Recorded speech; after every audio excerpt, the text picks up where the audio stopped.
Hey everybody, this is S. Anthony Thomas. This is the S. Anthony Thomas Show.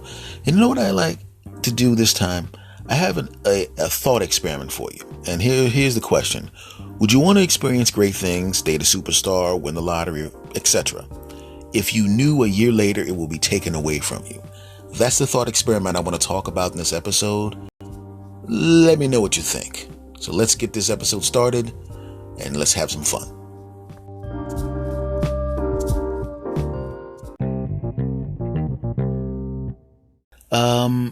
You know what I want to do with this episode? I want to ask a question. A lot of times I tell stories or I'll interview somebody or put some comedy pieces on it, but I want to ask you a question. And this has been something I was thinking about, because a lot of times I was watching some YouTube videos, and it was one of those videos about the dumbest lottery winners, right? You know, the people that had no money, win a Powerball lottery or some state lottery somewhere in the country. And what happens is they'll go from having literally no money to having tens or even hundreds of millions of dollars. Then within a short period of time, they go from that to having no money at all. Now imagine that. You have no money. You get all the money you could possibly dream of. The kind of money where if you were just a normal human being who had normal tastes and normal habits and didn't do anything stupid, you have enough money to live the rest of your life at a high level, and generations live at a high level. And I'm watching these videos and it said dumbest or stupidest lottery winners, and they lost all the money. Literally, in many cases, literally, they started at just like a regular average person, got all the money, and then lost all that money. Some of them owed money, and some of them were really destitute. And the question I would like to ask is, would you rather never have gotten the money and never experience what it was like to have that kind of money and then have to go back? Or would you just like to stay where you are and just never experience that? I just wonder about that. Because I would really, really hate to be a regular 9-to-5 working class guy like I am now, then at some point becoming some rich cat and then doing dumb crap and then losing it all. Because now you got a little taste. And sometimes I often wonder if it's good to get a little taste. Sometimes maybe having that little taste isn't really, really worth it. I mean, think about that for a minute. You know, you're flying in an airplane, you're flying coach. You can't afford first class, but something happens. The airline realizes it's their fault and they bump you up to first class. And you sit there and you're enjoying first class amenities and you're going, wow. And they're over the top in this particular first class. You get all this great stuff, the kind of stuff that you are completely shocked that it could even do on an airplane, right? And you're thinking about what it was like the last time you flew in coach. Up there, they're getting hot stone massages.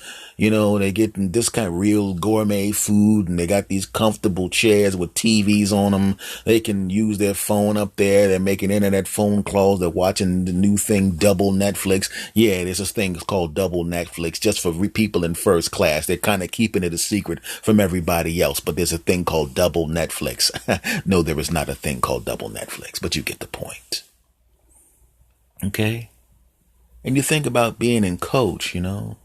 You walk in there and the flight attendants look at you, they spit on you, and they smack you in the mouth. What are you, yeah, coach people? Here's some peanuts, and they make sure the peanuts and they throw them in your lap. Take that. Yeah! That's what you get. You should live a better life. Go make some more money. Yeah, because that way we won't have to spit on you, smack you, and throw hot peanuts in your lap and scold you. You make me sick, you coach people. That's what I think of you. Okay, that does not happen in coach, but you get the point. But if you get bumped up to first class, you get a little taste of what it's like up there. And then the next time you fly, you're sitting in coach, and all you can do is sit long for what it was like to be in first class. And every time you get into coach, it tortures you because you know what it's like to sit up there, and you know there's a good chance you're never going to get back up there again, and it tortures you. Because I remember somebody was making fun of a guy that was married to a singing superstar, a sex symbol, delicious, incredible woman. And he was married to her for a year. And then she dropped him like a hot brick on a cold Tuesday. He now knows what it's like to live in a mansion, to drive expensive cars, to lay down in bed with a woman that every guy in the world would love to get in bed with. And he gets to do stuff with her that you would never get to do with her. And it's incredible and double incredible and fantastic. And then bang, it's taken away. Get your punk butt out, loser. We're divorcing. Here's the $7 you signed for the prenup. Get out. And then the flight attendant from Coach comes in, spits on him, smacks him, and throws a hot thing of peanuts in his lap. That did not happen, of course. But the question I asked myself was, say I have a superstar that's a sex symbol that drives me crazy, and I think she's the best, incredible. I look at the pictures and go, yoo, and I have an opportunity. A genie comes down and goes, "That's Anthony, that superstar sex symbol that you fantasize about all the time. You know what I'm going to do? I can snap my fingers right now and you will be married to that woman for 1.5 years. And for 85% of the time, you'll be happy. You'll live in a lifestyle of someone that's married to an ultra star. And she's just as gorgeous in person as she is on screen. And obviously as her husband, you get to enjoy time with her. If you understand what I'm saying. And I mean, you enjoy each other. I mean, really enjoy. You enjoy the heck out of each other on a regular basis. She actually flies you out on tour with her. So after the concert, she can enjoy your brains out on a regular basis. I mean, you enjoy. We'll be back right after this short break. And now, back to the show. This woman, I mean, you get the point? Yeah, I get the point. Okay, great. But at the end of that 1.5 years, she drops your butt, drop kicks your punk butt out, and you never get to talk to her again. In fact, you sign something where you can't even talk about her again, but you will have that mostly 85% of the time of that 1.5 years you be with her. You'll get to enjoy her. Oh, yeah.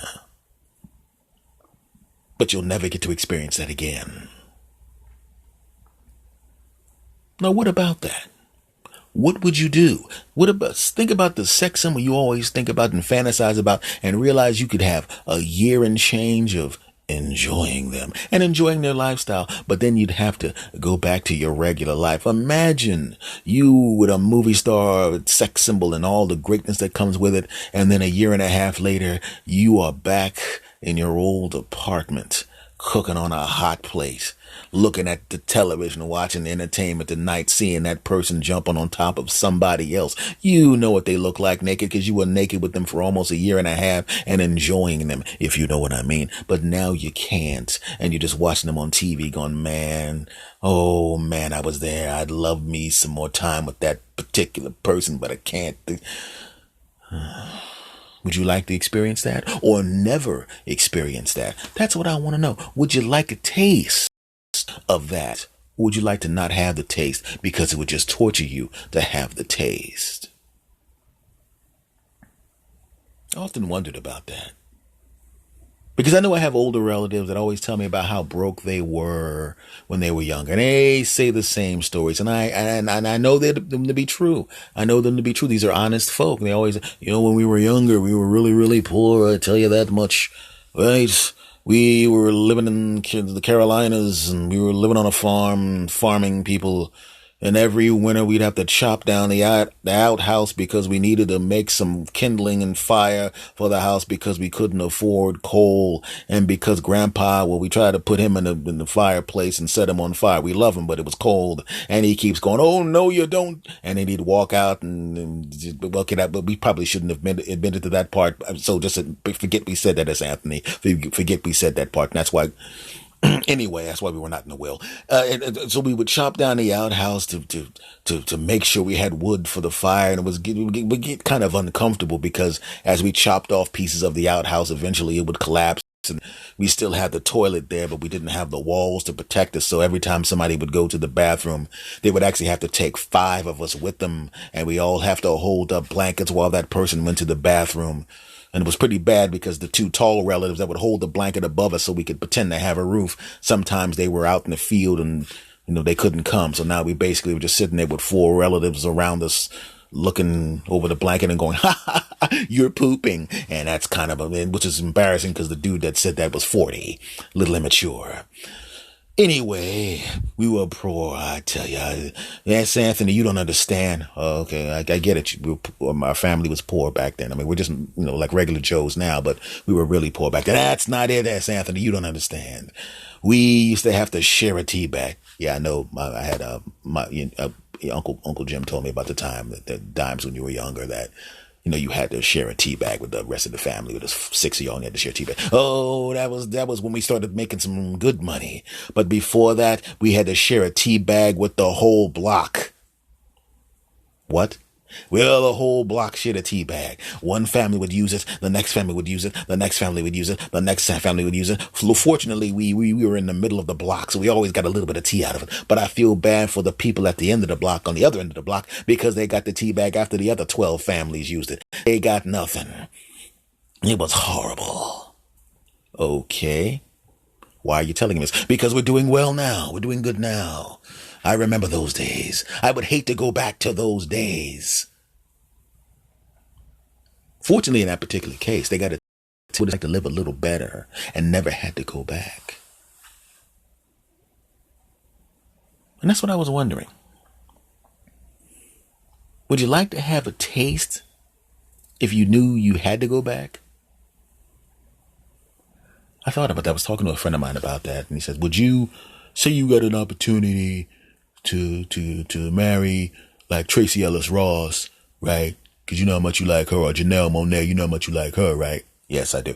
What about you had an opportunity to spend a year with them, but at the end of the year, they would drop you and they would never talk to you again? I mean, they would be cordial if they ran into you, but you had like zero chance to ever be romantic with them again. You get one year with either one of someone or a woman as delicious as that, but after that, you get nothing. And I run through the scenarios in my mind. Would I want to be a broke guy, have millions of dollars, then have the millions of dollars taken away? Oh no, I would not like that. Would I like to be bumped up to first class and never get to be in first class again? Hell no, I would not like that. Would I like to get it on for a year with Tracy Ellis Ross or Janelle Monáe or some delicious, wonderful woman like that, even if they drop me at the end of the year? You're damn right. That's the one time where I would not mind having a taste and never getting to go back. Yeah. I think that's what I'm thinking. That's the one time I would like to have a taste of that lifestyle and not go back. But let's be honest. You know I'm going back.